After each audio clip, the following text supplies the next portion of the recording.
No cabe duda de que la cuna de la cultura occidental ha de hallarse aquí, entre las onduladas colinas y los campos de olivos que se extienden al noreste del Mediterráneo.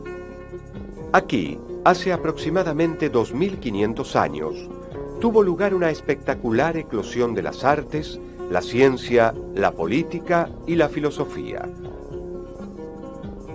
Por primera vez, el pensamiento del ser humano dejó atrás su pasado delimitado por mitos y misterios e intentó comprender el mundo a través de la razón y la observación sistemática. Fue un momento decisivo en la historia de la humanidad, en el que se sentaron las bases para ser quienes somos hoy en día como individuos y como cultura. Se lo llamó el milagro griego. Las tres áreas principales en las que los griegos se destacaron continúan siendo importantes para nosotros.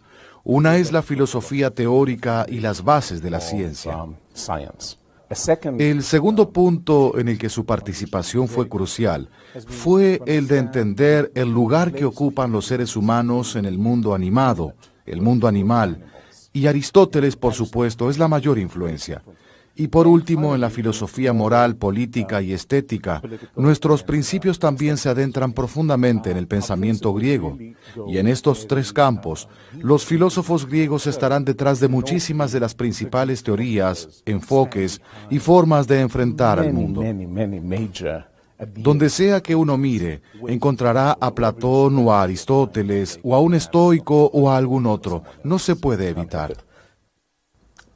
Con frecuencia se cree que la filosofía griega tuvo lugar durante 200 años, desde los filósofos presocráticos, anteriores a Sócrates, hasta Platón y Aristóteles, es decir, desde el 500 a.C. al 300 a.C., pero en realidad siguió desarrollándose durante 1100 años, perduró durante 900 años después de la muerte de Aristóteles, y es una historia ininterrumpida. La filosofía nació virtualmente en el mismo momento que la democracia, una forma de gobierno que también estaba imbuida de principios de racionalidad. La reflexión sistemática también dio lugar al surgimiento de los primeros esfuerzos reales de la ciencia, que en la antigua Grecia conformaba un campo de acción indistinguible de la filosofía. Los orígenes de la filosofía occidental se remontan al puerto de Mileto, en la costa oeste de Jonia, en Asia Menor.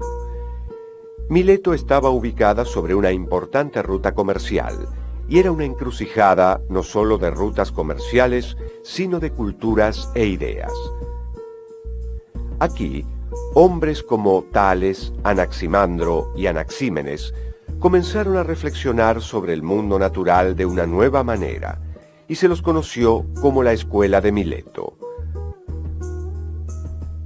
Habían heredado una visión del mundo en que la naturaleza y el destino de cada hombre estaban regidos por los dioses, pero concibieron estas fuerzas de una manera muy diferente, como elementos impersonales que guiaban la estructura de las cosas y el proceso del cambio. Aquí es cuando nace el pensamiento filosófico. Los primeros filósofos, las personas que pensaron especialmente en la costa de Asia Menor, lo que ahora es Turquía y que en ese momento se conocía como Jonia, estaban muy interesados en explicar la génesis del mundo, el surgimiento del mundo, e intentaron aplicar por un lado lo que hoy en día conocemos como investigación racional, y por el otro había vestigios de pensamientos mitológicos. En otras palabras, pensaban que las cosas se desarrollaban de un modo similar al de las especies biológicas, que era la idea mitológica tradicional. Personificaban a los dioses, pensaban que el cielo era un dios y la tierra una diosa, los creaban, tenían hijos y esos hijos representaban elementos naturales y demás. Los primeros filósofos presocráticos sugirieron que de hecho estos ya no eran personas, sino elementos naturales que en realidad surgían uno tras otro. El objetivo de los primeros filósofos era encontrar la sustancia primera o el principio teórico que pudiera explicar toda la realidad. Las preguntas que guiaban su investigación eran: ¿De dónde provienen todas las cosas? ¿Y cómo se originan todas las cosas? Tales, que según Diógenes Laercio, nació en el 640 a.C. y murió alrededor del 546 a.C., es conocido como el primer filósofo. Él afirmaba que el agua era el elemento primordial a partir del cual todo se genera y al que todo retorna. Ahora sabemos que Tales había dicho algo sobre la conexión entre el agua y la tierra, lo cual tenía sentido para un área seca. Sabemos que fue capaz de predecir un eclipse solar, con lo cual debe haber tenido algún conocimiento de matemática y astronomía. Sabemos que midió la altura de la Gran Pirámide, o al menos eso es lo que las personas decían sobre él, lo cual fue una idea maravillosa. Lo que hizo fue ponerse de pie al lado de la Gran Pirámide, y cuando su sombra tenía el mismo largo que su altura, midió la sombra de la Gran Pirámide. Uno de los discípulos de Tales, Anaximandro, argumentó que la sustancia primera era el apeiron, un elemento indeterminado e infinito. Al hacerlo, se convirtió en el primero en distinguir a las cosas específicas de un hipotético reino ilimitado de donde ellas mismas provienen. También fue el primero en formular teorías que respaldaran sus afirmaciones. Para Anaxímenes, un discípulo de Anaximandro y el último filósofo de la escuela de Mileto, la sustancia primera no era el agua, sino el aire. Según él, en el conflicto cósmico entre el aire, el agua y el fuego, dicha sustancia permanecía neutral y por lo tanto era primordial. Desde donde las cosas se generan, hacia allí también se produce su destrucción necesariamente. En efecto, pagan las culpas unas a otras y la reparación de la injusticia, según el ordenamiento del tiempo. Al norte de la ciudad de Mileto se encontraba Éfeso, la ciudad en donde estaba situado el templo de la diosa Artemisa. Allí vivía el filósofo Heráclito, quien guardó sus escritos en el templo, pero este fue luego destruido por un incendio. Los pocos fragmentos que pudieron recuperarse contienen reflexiones crípticas sobre la naturaleza del cambio. Todo se mueve y nada permanece. En el mismo río no podrías bañarte dos veces, pues siguen afluyendo aguas distintas. La gran intuición metafísica de Heráclito es la idea de que la esencia misma de la realidad es un proceso continuo y un eterno movimiento. Este concepto de cambio constante estaba representado por el fuego, el principio unificador del cambio en sí. Todas las cosas se intercambian por fuego y el fuego por todas las cosas, como las mercancías se intercambian por oro y el oro por las mercancías. Heráclito sostenía que el universo en su totalidad y el ser viviente en su singularidad contienen una multiplicidad de elementos que luchan entre sí. La realidad se distingue por contradicción y oposición. Cada cosa contiene en sí misma su opuesto, y una no existe sin el otro. Heráclito fue conocido en la antigüedad como el Oscuro, por sus sombrías y a veces paradójicas declaraciones. El Dios es día-noche, invierno-verano, guerra-paz, hartura-hambre y en general todos los opuestos. Toma formas mudables, así como el fuego cuando se mezcla con esencias aromáticas se denomina según el perfume de cada una de ellas.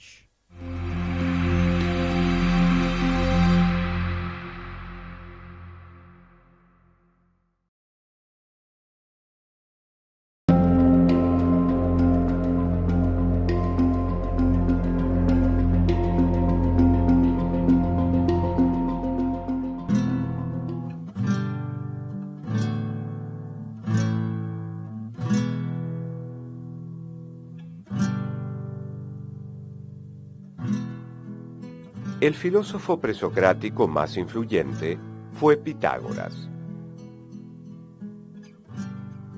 Pitágoras había nacido en Samos, una isla de Jonia que se encuentra al oeste de Éfeso. Durante su juventud viajó mucho. Pasó un tiempo entre los sacerdotes egipcios y luego se dirigió al sur de Italia. Pitágoras dio una respuesta original a las preguntas fundamentales que se habían planteado los milesios. Una respuesta que contenía partes iguales de misticismo y matemática, y que atrajo a muchos seguidores. Bueno, los pitagóricos son críticos porque dieron mucha importancia a la matemática. Ahora bien, no nos queda muy claro qué hizo el propio Pitágoras. No sabemos si fue un verdadero matemático o un místico, o tal vez fue un poco de los dos. Tal vez los pitagóricos no desarrollaron los números por completo como muchas personas pensaban. El punto es que independientemente de cuán místico y religioso fuese su pensamiento, ellos por cierto afirmaban, el número es la esencia del mundo.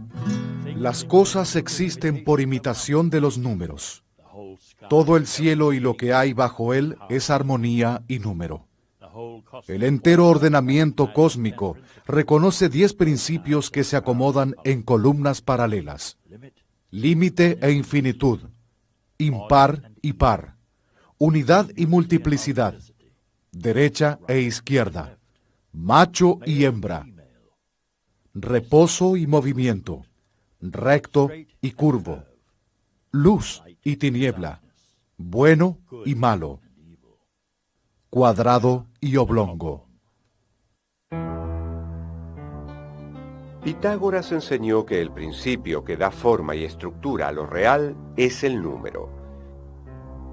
Las bases del cosmos obedecen al rigor y la claridad de la matemática. La naturaleza está hecha a imagen de los números.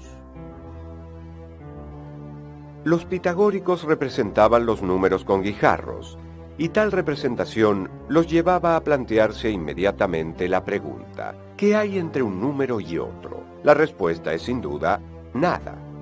Para los pitagóricos, la realidad es discreta, no continua, como guijarros ordenados en el suelo de cierta manera. El espacio es un conjunto de puntos y espacios entre los puntos. De manera similar, el tiempo es un conjunto de momentos y lapsos entre ellos. Parménides se opone a la visión fundamental de lo discreto. Él dice que la nada, que para los pitagóricos existía entre los elementos, es impensable y como tal no puede existir. Todo lo que es, sencillamente es. Y como no podemos concebir el no ser, es imposible que algo pueda nacer del no ser. Es necesario decir y pensar lo que es, pues es posible ser, mientras a la nada no le es posible ser. Pues jamás se impondrá esto, que haya cosas que no sean. Parménides, nacido en Elea, una ciudad ubicada en el sur de Italia, fue la figura principal en lo que se conoció bajo el nombre de Escuela Eleática. Parménides sostenía que lo que percibimos como movimiento y cambio no es considerado absolutamente más que una ilusión, y que la realidad es una, permanente e indivisible. El ser es inengendrado e imperecedero, íntegro, único en su género, inestremecible y plenamente realizado. Nunca fue ni será, puesto que es ahora, todo a la vez, uno, continuo.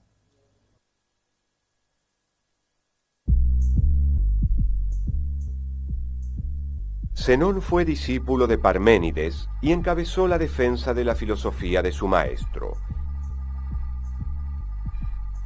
Para demostrar que la noción eleática del ser uno era tan defendible como la visión pitagórica del mundo, presentó una serie de paradojas que resaltaban el carácter contradictorio del movimiento. Imaginó una carrera entre el veloz héroe Aquiles y una torpe tortuga. Siendo buen compañero, Aquiles da ventaja a la tortuga. Pero, por más veloz que resulte el pie de Aquiles, jamás podrá alcanzar a la tortuga, porque cuando Aquiles haya llegado al punto donde el animal se hallaba, la tortuga habrá avanzado algo más, y así hasta el infinito.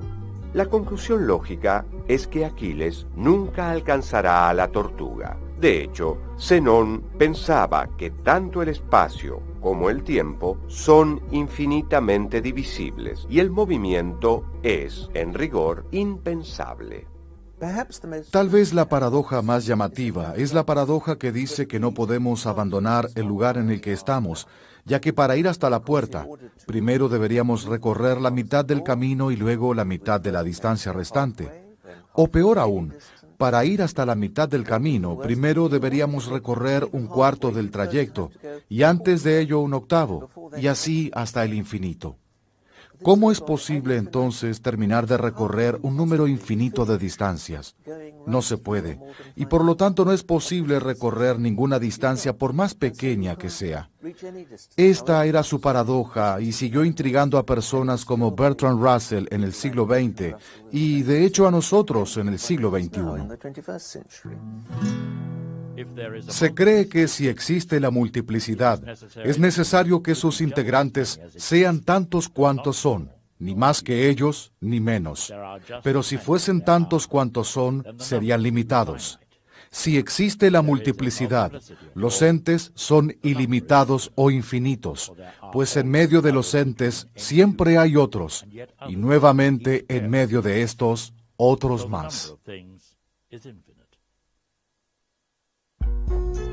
El atomismo, una escuela filosófica de la primera mitad del siglo V a.C., que fue encabezada por Leucipo y Demócrito, intentó refutar el monismo estático de los filósofos eleáticos.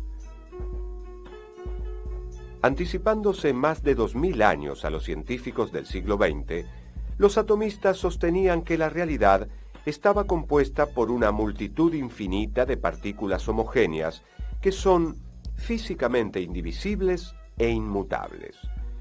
Estos átomos habitan en el espacio, que si bien es real, no es material. Este concepto del espacio les permitió a los atomistas reclamar la posibilidad del movimiento y del cambio. Pero en realidad hay solo átomos y vacío. En el siglo V a.C., la vida cultural griega se había desplazado hacia Atenas, que había desarrollado una forma democrática de gobierno, confiriendo a los ciudadanos el poder para dar su opinión en los asuntos públicos. Los ciudadanos atenienses pronto descubrieron que el poder de persuadir a sus conciudadanos en la asamblea o ante un tribunal judicial era una gran ventaja política. Para adquirir y perfeccionar estas habilidades, recurrían a maestros itinerantes de oratoria y retórica. Estos maestros fueron los llamados sofistas. Los sofistas son un fenómeno muy interesante y malinterpretado. Tienen una reputación muy mala. Lo interesante es que su mala reputación es obra de Platón. Los sofistas gozaban de buena reputación hasta que Platón comenzó a escribir sus diálogos, en los que los sofistas eran los grandes enemigos de Sócrates. Ahora bien, ¿qué hacían esas personas y por qué lo hacían? Bueno, para decirlo de alguna manera, constituyen las primeras universidades. Van de una ciudad a otra, lo cual a menudo les jugó en contra, y a cambio de dinero enseñaban cómo ser exitoso. Ahora bien, dicho de esta manera, es una idea sumamente peculiar, porque muchas veces traducimos la palabra que recién traduje como exitoso por la expresión cómo ser bueno, cómo ser virtuoso. Pero eso no era lo que enseñaban. Ellos enseñaban cómo alcanzar el éxito, cómo lograr ser rico y famoso, lo cual es muy parecido a lo que muchas personas hacen hoy en día. Los sofistas, que podían recibir una paga generosa a cambio de sus servicios, solían utilizar sus habilidades de retórica para defender la posición de los aristócratas que los empleaban. De hecho, podían defender cualquier posición que se les propusiera, sin importar lo absurda o nefasta que pareciera. El sofista más famoso fue Protágoras, que dejó de lado a los dioses y en su lugar ubicó al ser humano, el dueño de su propio destino, quien en un universo indeterminado debía confiar en sus propios recursos para crear verdades que de otra manera no podrían existir. El hombre es la medida de todas las cosas, de las que son en cuanto que son, de las que no son en cuanto que no son. Si bien los sofistas gozaban inicialmente de una buena reputación, hubo un hombre que se opuso a sus visiones relativistas y a su voluntad de cuestionar la realidad objetiva de la verdad. Su nombre era Sócrates, y creía que el mismo talento que los sofistas utilizaban para generar incertidumbre podía ser más útil si se lo utilizaba en pos de adquirir conocimiento cierto y sólido. Para Sócrates, la argumentación sistemática es el camino hacia la verdad. La figura de Sócrates es la del maestro por excelencia. Según él, la verdad está en el interior de cada uno, independientemente de su educación o condición social. Consideraba que su tarea era guiar a sus alumnos a través del proceso para revelar la verdad, ayudándolos a recordar lo que ya sabían. Sócrates describía su labor como la de un partero intelectual, alguien que da a luz el conocimiento haciendo preguntas aparentemente sencillas. Este proceso dialéctico es lo que se conoce como el método socrático. Sócrates estaba rodeado de un grupo de jóvenes que lo consideraban un maestro que les enseñaba a vivir bien, a vivir de manera exitosa. También para la mayoría de las personas, Sócrates era un sofista. Pero había una gran diferencia. A él no le pagaban por ello, porque según sus propias palabras, si tienes virtud, como él la llamaba, o éxito, no necesitas cobrar por ello. Ser virtuoso, exitoso, un ser humano excepcional, es en parte hacer que los demás también lo sean. Entonces, había una diferencia fundamental al respecto. Platón ve que a Sócrates, que para él era el verdadero maestro del éxito y la virtud, no solamente no se lo reconoce como un buen ser humano, sino que se lo ejecutó como un criminal común. Y dice, pensaba para sí mismo, debemos separar a Sócrates de esas personas que están confundidas, debemos hacerlo en la mayor medida posible.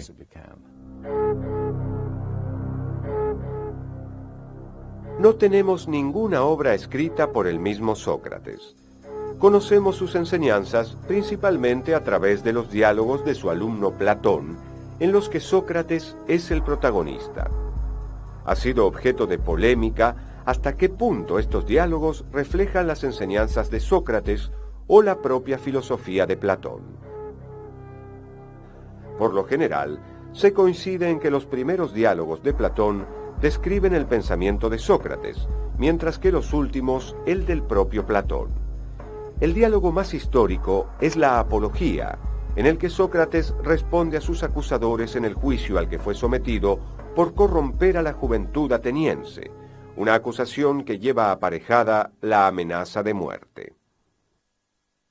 Vosotros también, oh jueces míos, debéis tener buena esperanza ante la muerte y convenceros de que una cosa es cierta, la de que no hay mal posible para un hombre de bien, ni durante esta vida ni después en el reinado de la muerte. No estoy enojado en lo más mínimo contra mis jueces ni contra mis acusadores, a pesar de que no eran esas sus intenciones al acusarme y condenarme, sino la de hacerme algún mal.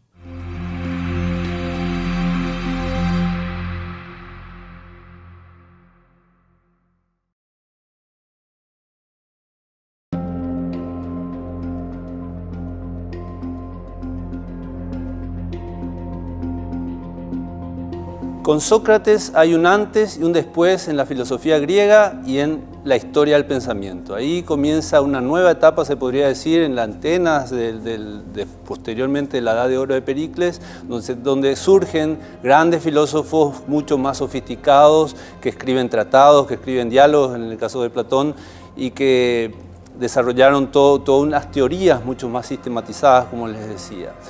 La segunda parte del programa trata o pone énfasis en dos figuras cumbre de este proceso, que son precisamente Platón, discípulo de Sócrates, a quien le debemos todo lo que sabemos del pensamiento de Sócrates a través de sus diálogos, un hombre abocado a la historia, al mundo de las ideas o de lo inteligible, como él lo diría, y Aristóteles, también un discípulo a su vez de Platón, que fue un gran filósofo, obviamente, pero concentrado en el mundo terrenal, en el hombre físico, en el hombre político, como él le llamaba.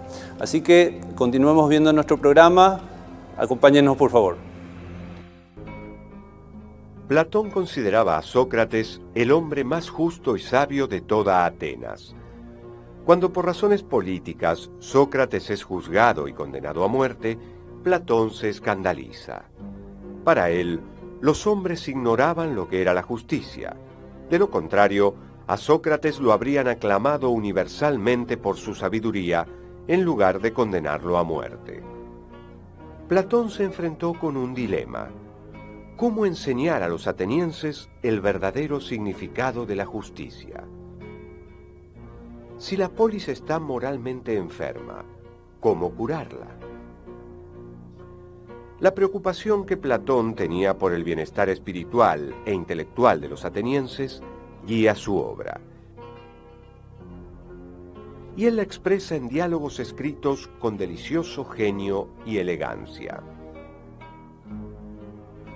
Su obra tuvo una gran influencia en el futuro del pensamiento occidental, tanto así que el filósofo inglés Alfred North Whitehead declaró que toda la filosofía occidental no es más que una serie de anotaciones a pie de página de la obra de Platón. En la República, tal vez el más conocido de sus diálogos, Platón reflexiona sobre la naturaleza del gobierno y concluye que un buen gobernante ha de ser aquel que sea capaz de brindar cosas buenas, cosas bellas y cosas justas. Por lo tanto, un buen gobernante debe conocer los principios por los cuales algo puede ser considerado bueno, bello o justo. Es por eso que el buen gobernante ha de ser un rey filósofo, es decir, aquel que comprende por qué es bueno ser justo. Para Platón, la justicia es un tema central en la República. En el primer libro de la República explica por qué la justicia vale la pena. Comienza con una discusión con alguien que piensa que la justicia es para los necios, ya que cualquier persona que pueda salirse con la suya siendo injusta, por supuesto que lo hará. La República de Platón es la primera obra filosófica sistemática. Es por eso que la considero de cierta manera la primera obra filosófica. Hay otros trabajos que se aproximan, pero no hay nada como la República. Es como si surgiera de algo precedente, una especie de tradición, por supuesto, pero es una explosión, no es simplemente un libro. Creo que en la República, Platón no apela a que las leyes sean un mandato divino, sino que, por el contrario, apela al bien.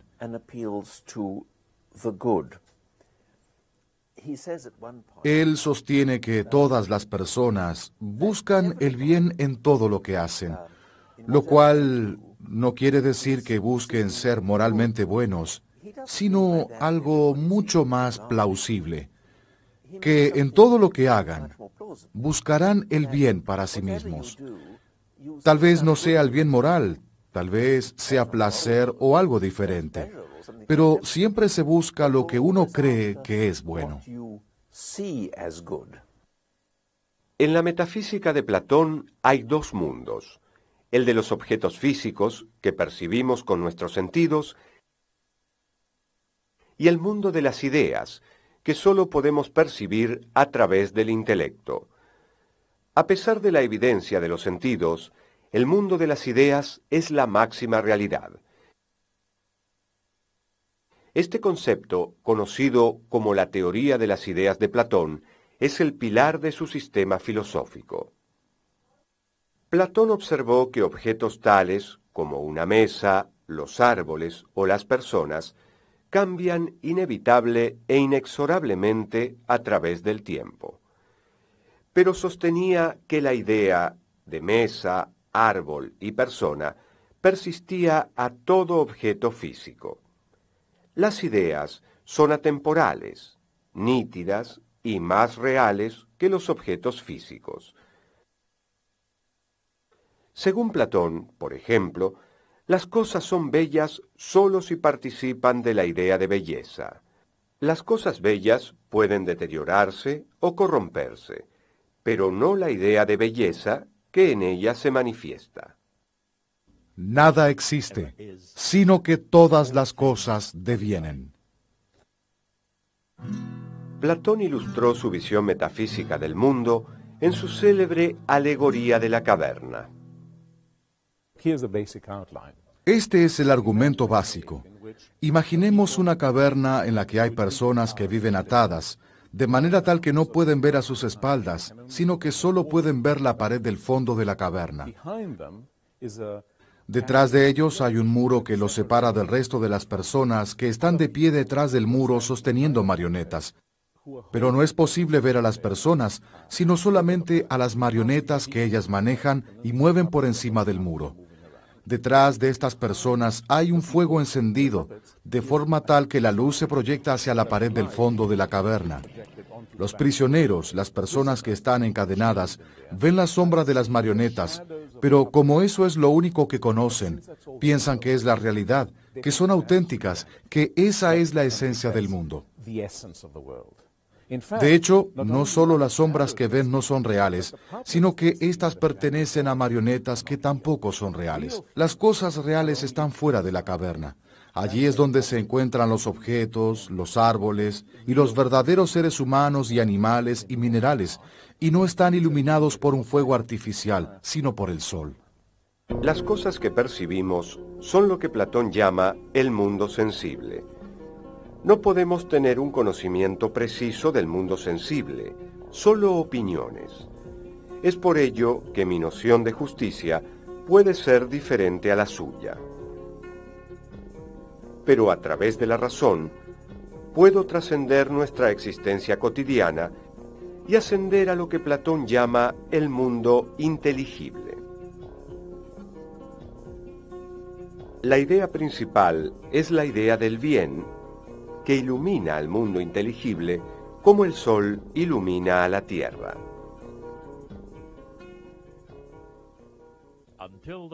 Aquel que no pueda distinguir con la razón la idea de bien y que no pueda aplicarse rectamente a su búsqueda, no según la apariencia, sino según la esencia, no poseerá el conocimiento del bien en sí, ni de cosa buena alguna.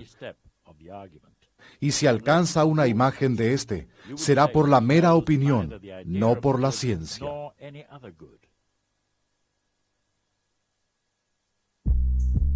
El más grande de los discípulos de Platón, y a la vez su mayor crítico, fue Aristóteles. Nacido hacia el año 384 a.C. en la pequeña ciudad de Estagira, Aristóteles fue sin duda uno de los filósofos de mayor alcance e influencia de toda la historia. Su pensamiento era profundamente científico y escribió obras seminales en el campo de la política, la ética, la metafísica y la ciencia.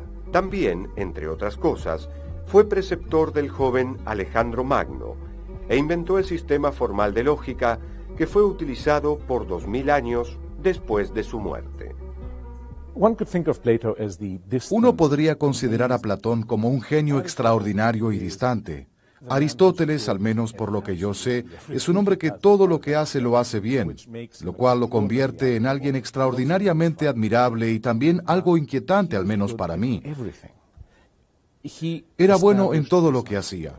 Fundó la ciencia de la lógica, fundó la ciencia de la biología, escribió el primer tratado de crítica literaria, formuló la primera teoría política de una manera tal que muchas personas podrían considerarla la teoría política. Por supuesto que Platón también tiene una teoría política, pero Aristóteles escribe tratados más que diálogos. Inventó el estilo que se usa para el discurso filosófico desde entonces. Tiene una perspectiva asombrosa de todo el universo que fue extremadamente influyente por miles de años.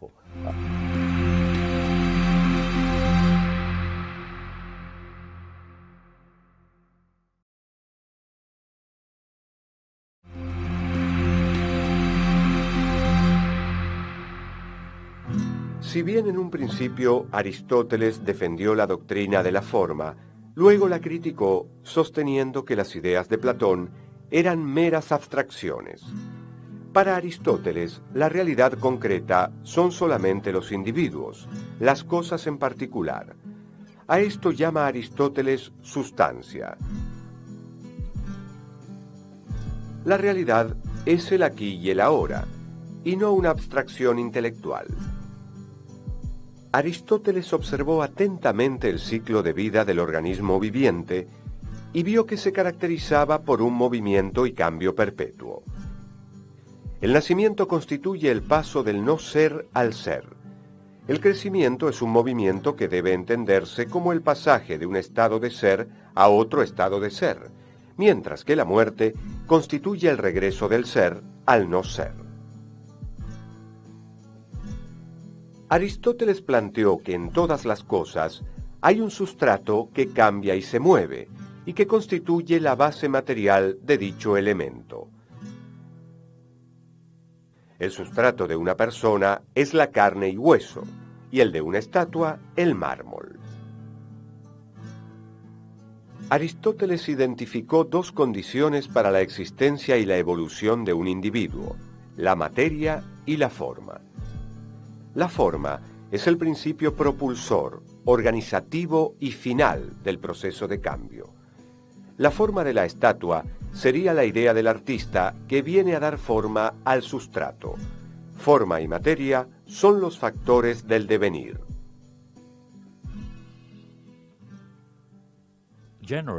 Por lo general, todo lo que llega a ser lo hace de diferentes maneras. Por cambio de forma, como una estatua. Por adición, como las cosas que crecen.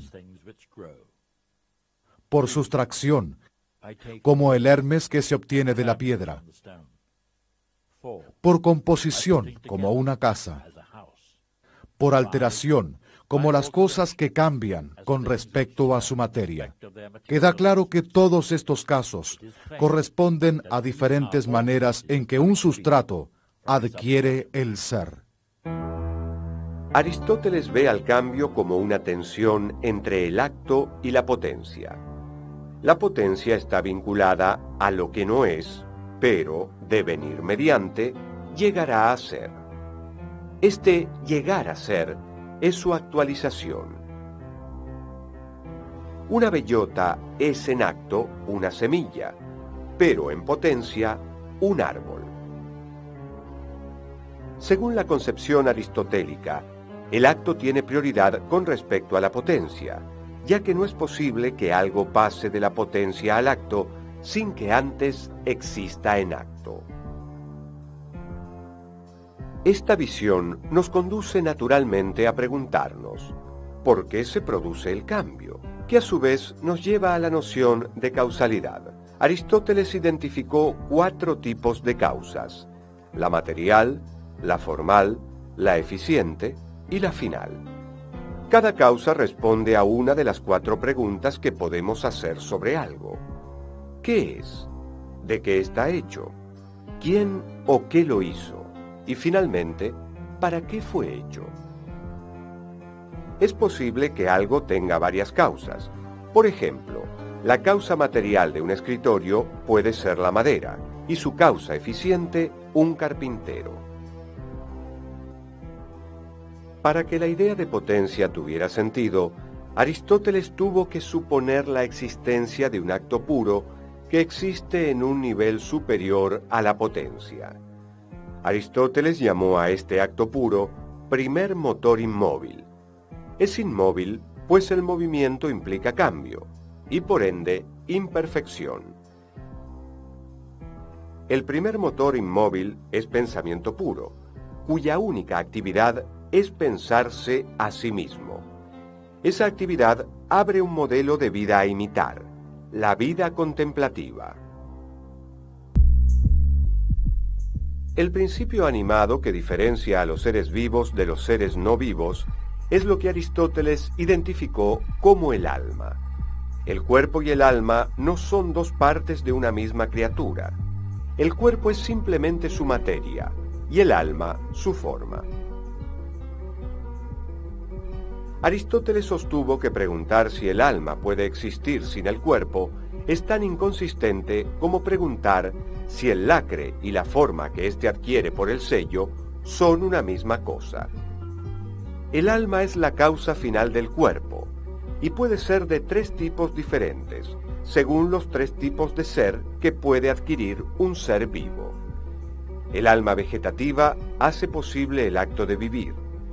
El alma sensitiva hace posible el acto de vivir y sentir. Y el alma racional hace posible el acto de vivir, sentir y pensar.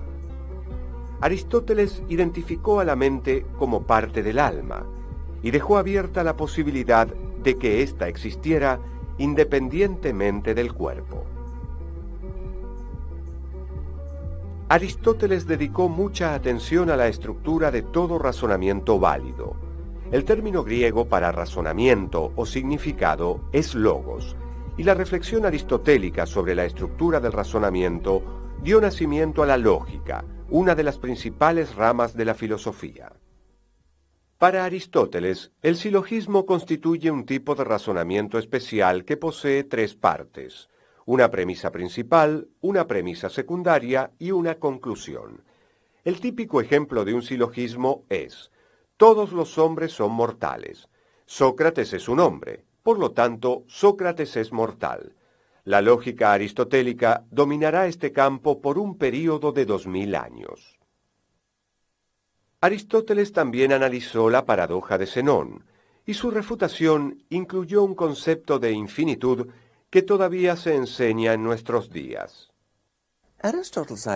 La idea de Aristóteles es que la infinitud existe, pero que dicha infinitud no es un número infinito de algo. No. Hablar de infinitud es hablar de una finitud que siempre puede expandirse. Según él, hay un número infinito de distancias entre este punto y la puerta, pero solo de un modo limitado. No importa cuán grande sea el número finito de distancias que usted haya marcado en su pensamiento, o incluso de manera física, siempre se podrá marcar un número finito mayor. Esta finitud puede expandirse por siempre, pero seguirá siendo algo finito. Y entonces, no debemos atravesar más que un número finito de distancias. Aristóteles creía que por lo general los seres humanos estaban dotados de la capacidad para comprender el mundo a su alrededor en mayor o menor medida. Algunos, por supuesto, lo hacían mejor que otros, pero mientras que Platón clasificaba a las personas según sus capacidades, Aristóteles consideraba que esto es solamente una cuestión de niveles, más que del tipo de persona que uno es. Su física, su astronomía, donde sea que uno mire, Aristóteles siempre tenía algo que aportar. Realmente Aristóteles es quien ha tenido mayor influencia en el desarrollo intelectual del mundo occidental. No tenemos evidencia sobre la mente o el poder del pensamiento. Parece ser un tipo de alma totalmente diferente, tan diferente como lo eterno lo es de lo perecedero. Parece ser por sí sola, capaz de existir, separada de todos los demás poderes psíquicos. Después de la muerte de Platón y el establecimiento de la escuela de Aristóteles en el Liceum, otras personas iniciaron sus propias escuelas en Grecia. Las principales escuelas de lo que denominamos la filosofía post-aristotélica o helenística, que continúan con las tradiciones de los primeros filósofos, pero van en otra dirección, son 3. Los escépticos, los epicúreos y los estoicos. Todos son muy importantes en la antigüedad y por su influencia sobre el pensamiento y la vida moderna. Cada una de las escuelas filosóficas que surgieron después de Aristóteles llevaban el sello de su antecesor. Los escépticos dieron forma a su investigación sistemática basándose en la obra de Sócrates. Los epicúreos se remitieron a Demócrito para formular su concepción atómica de la materia, y los estoicos rememoraron la idea de Heráclito, de que el principio de la transformación estaba representado por el fuego. Los estoicos también creían que las emociones eran simplemente los pensamientos y las actitudes que uno tiene hacia lo que nos sucede. Y analizaban emociones que incluyeran en particular pensamientos tales como que uno está pasando por una situación terrible o maravillosa, o que las cosas son buenas o malas. Y luego analizaban todos los demás pensamientos, incluidos en las diversas emociones. Y basándose en el supuesto de que las emociones son pensamientos, fomentaban la idea de que uno tenía la absoluta libertad de calmar las emociones no deseadas, al pensar con mayor detenimiento si la situación era realmente buena o tan mala como uno suponía. Entonces lo único que realmente importa es lo que está bajo nuestro control, y lo que está bajo nuestro control es nuestra propia voluntad, deseos, pensamiento y razonamiento. Y la idea es que uno busca la buena vida, es decir, aquella vida que se vive de acuerdo con la razón, en la que uno desea lograr todo aquello que literalmente puede lograr. El epicureísmo surgió aproximadamente en la misma época que el estoicismo, pero su fundador, Epicuro, tenía una visión muy diferente de la naturaleza humana y basó su filosofía en lo que podría denominarse el principio del placer. Según la visión estoica, es natural que los seres humanos sean amigables entre ellos. Según la visión de la escuela epicúrea, es natural que los seres humanos busquen su propio placer. Y solo en algunas oportunidades se actuaría por interés propio, estableciendo contratos con otras personas para maximizar el placer propio. Los epicúreos son hedonistas, pero lo son de una manera particular, ya que piensan que el placer es la ausencia de dolor, lo cual visto de esta manera no resulta tan hedonista. Nuevamente, lo que hay que controlar es lo que uno quiere, a fin de evitar la insatisfacción y la ausencia. Es la ausencia lo que hace que uno sea infeliz. Entonces, si uno controla y si uno limita sus deseos, en realidad se enfrentará con el dolor en mucha menor medida que las demás personas. El escepticismo, fundado por Pirro, representó un rechazo al dogma en todas sus formas. Como los argumentos opuestos parecen tener igual peso, los escépticos optaron por suspender cualquier tipo de juicio. Los escépticos buscaban la buena vida a través de un proceso en el que a toda explicación de la experiencia le corresponde una contraexperiencia. Esto conduce a una aceptación de la incertidumbre, lo cual produce tranquilidad mental. Como resultado, los escépticos tenían serias dudas sobre los esquemas filosóficos de Platón, Aristóteles, los estoicos y los epicúreos. Sospechaban de todos los sistemas porque traspasaban excesivamente los límites de lo que podía conocerse. Y los escépticos, que en realidad son los mejores del grupo, dicen, no sabemos cómo lo hacen, no sabemos cómo viven la mejor vida. Nosotros también apuntamos a una mejor vida como todos los demás filósofos helenísticos. Apuntamos a la ataraxia, que significa falta de desorden, como una especie de paz y calma. Pero nosotros, los escépticos, nos hacemos preguntas todo el tiempo. Nos hacemos preguntas y nos hacemos preguntas, y tal vez un día, con suerte, nos daremos cuenta de que encontramos lo que estamos buscando. Y precisamente el esfuerzo por construir enormes sistemas metafísicos es lo que nos impide alcanzar la ataraxia tan deseada.